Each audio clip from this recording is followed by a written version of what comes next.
Dragi prostovoljci, družinski oskrbovalci in drugi, ki berete ali poslušate sporočila Inštituta Antona Trstenjaka za gerontologijo in medgeneracijsko sožitje. Danes govorim Jože Ramovš o dveh osnovnih človekovih potrebah, po samostojnosti in po sožitju. To je tretji prispevek v seriji Staranje v družini.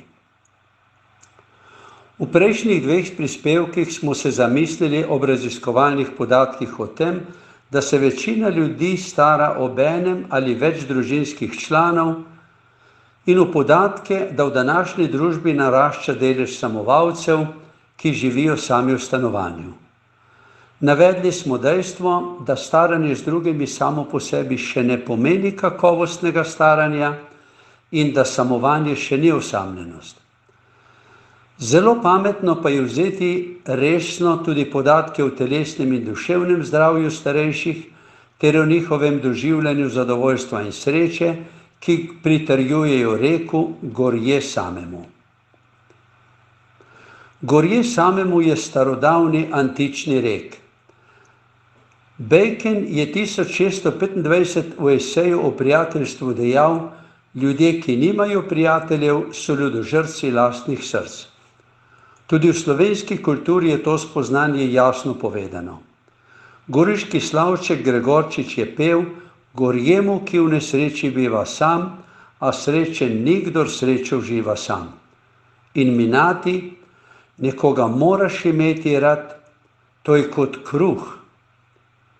Šifrer pa poje v rešitvi tega problema. Za prijatelje si je treba čas vzeti, se poveseliti in kdaj znati potrpeti.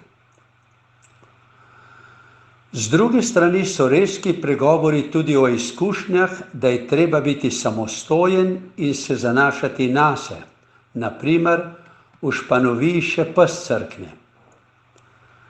Poglejmo torej nekaj spoznanj o razvijanju svoje samostojnosti in sožitja z ljudmi, teh dveh osnovnih človeških potrebah, potrebi po samostojnosti in potrebi po sožitju. Za zdravo hojo skozi življenje od spočetja do smrti imamo dve enako pomembni nogi: osebno samostojnost in sožitje z drugimi ljudmi. Oboje sta temeljni človeški potrebi, ki sta nam biološko prirojeni. Sleherna zrelost in sleherni družbeni razvoj je sadež uravnoteženega razvoja obeh. Nekdo je bolj samotarski, drugi družaben. Ker sta za kakovostno staranje enako pomembni samostojnost in sožitje, se splača pri sebi zavestno razvijati svoj šibkejši pol. Potrebo po samostojnosti lažje uresničujemo v samovanju, ko smo sami svoj gospodar v lastnem stanovanju, ker ni prilagajanja zakoncu, otrokom in starejšim.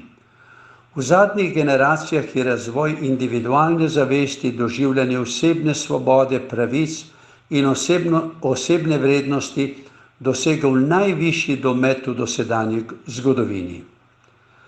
Ta razvoj je zelo dragocen, saj je svoboda ena največjih človeških vrednot. Rastoči delež samovanja je posledica tega razvoja. Kot sleherna stvar pa je seveda tudi samostojnost pokvarljiva. Če jo gojimo enostransko, brez odgovornosti za druge v skupnosti, podivjal bolesten narcizem, ki onemogoči sožitje v družini in skupnosti, ob tem pa tudi lastni razvoj. Posledica je občutek osamljenosti in nerazumljenosti, ki se z leti stopnjuje v zagrenjeno razočaranost nad ljudmi in družbo, pri enem v kritizersko napadanje drugih, pri drugem v lastno depresivnost. Človek se socialno razvija samo v praksi sožitja in sodelovanja z drugimi. Samovanje prinaša nevarnost, da zanemarja razvoj svojih sposobnosti za sodelovanje in za usklajevanje vlog v sožitju. Ta primanjkljaj je usoden tako v srednjih letih, kakor na starost.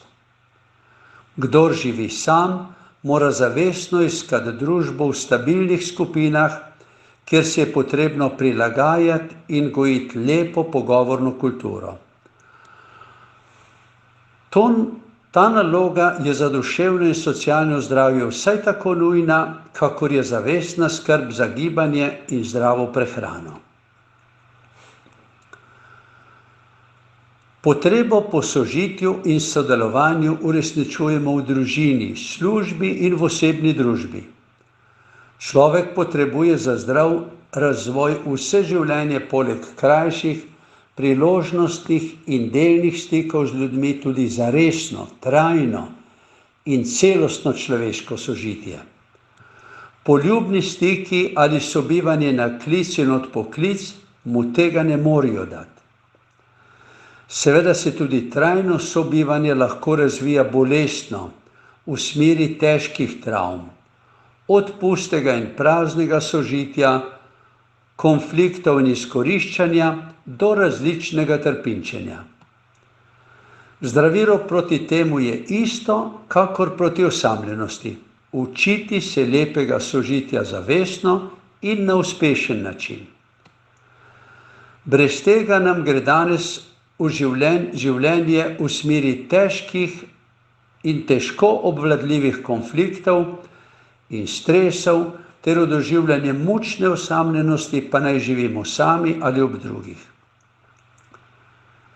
Ker je bil splošen trend v zadnjih desetletjih poudarjanja sebe, svojih pravic in individualnega užitka, ima čedalje več starajočih se ljudi občutek, da jih nihče ne razume in se zanje ne meni. Povojna baby boom generacija imamo pred seboj izbiro, da se bomo ob starostnem pešanju počutili čedalje bolj osamljene ali pa svoje leta po upokojitvi zavestno posvetimo učenju lepšega sožitja s svojimi vrstniki, z generacijo svojih otrok in z generacijo svojih odraščajočih vnukov. Ta izbira pelje v zdravo staranje. Ko se odločimo zanjo, bomo uspeli, če vzamemo zares pravilo: izboljšanje sožitja lahko pričakujemo samo od enega človeka na svetu, od samega sebe. Čim ga pričakujemo od kogarkoli drugega, ga s tem svojim pričakovanjem že poslabšamo.